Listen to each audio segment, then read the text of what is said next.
చూస్తే నాకేదో అయిపోతుందండి.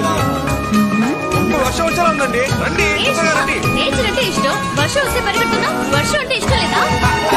ఎందుకు ఇష్టం లేదండి? నీకు నేచర్ అంటే చాలా ఇష్టం. అంత మాట అడిగారండి. ఇలాంటి చోటు చూస్తే నాకేదో అయిపోతుంది.